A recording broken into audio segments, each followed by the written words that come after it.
Hello, I'm Jordan Balderston Finalist in Diversified Crop Production Entrepreneurship. My SAE consists of 80.7 acres that I rent from my parents and neighbors. I began with 16.7 acres and have steadily increased that number to the 80.7 that I'm currently renting now. The purpose of my project was to experience entrepreneurship in every form possible, from the physical labor of tillage work, planting, spraying, crop scouting, and harvest, but while also learning the business side by talking and dealing with seed and chemical reps, grain brokers, insurance agents, landlords, learning budgeting strategies, and marketing my crop. Throughout this project, I have been able to learn how to operate many different types of farm equipment and have gotten to the point now where I can operate them all on my own. I have also learned how to use the computer software PC Mars to keep good record of expenses and income, and the benefits of trading in the futures markets. I have been able to support paying for my project through past grain sales, 4-H cattle and sheep sales, and working for my parents so that I can trade labor for grain storage and equipment. An efficiency you address is break-even costs. What process do you use to determine your break-even costs? I first begin by figuring out all of my input costs per acre, such as my rent, seed, chemical, fertilizer, insurance, and machinery costs. I then figure out my projected bushels per acre based on the history of the area and through crop scouting.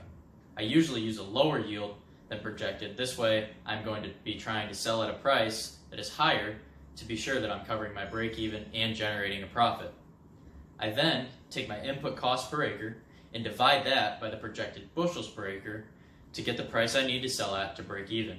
I use this number as my hedge point for future sales so that I don't undersell my product.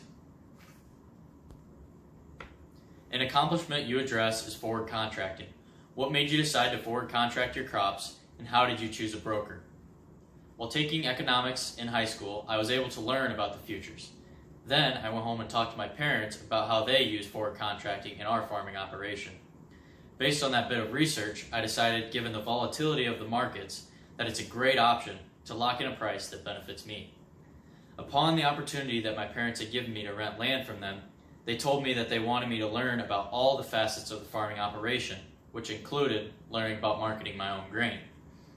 So I decided to go through the local co-op that my family has always used and started marketing my grain through their broker. How do you determine when to harvest your corn and soybeans, and what are your harvest goals? I decide to harvest corn and soybeans based on the plant date and maturity of the hybrid. As corn nears the maturity date, I begin to handpick samples of the corn and take them to the elevator for moisture tests.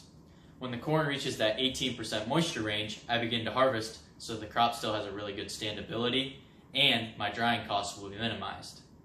For beans, I go based on the maturity date and begin to harvest when the crop is fully mature to ensure that I'm harvesting at that 10 to 12% moisture range, which will help to maximize my yield potential. A couple other of my harvest goals would be a timely harvest, which is helping me to not have to worry about snow, which allows to protect against yield loss. Regular machinery maintenance to ensure less breakdowns, and selling some grain straight out of the field to help create cash flow. Thanks for taking time out of your day to consider me for this proficiency award.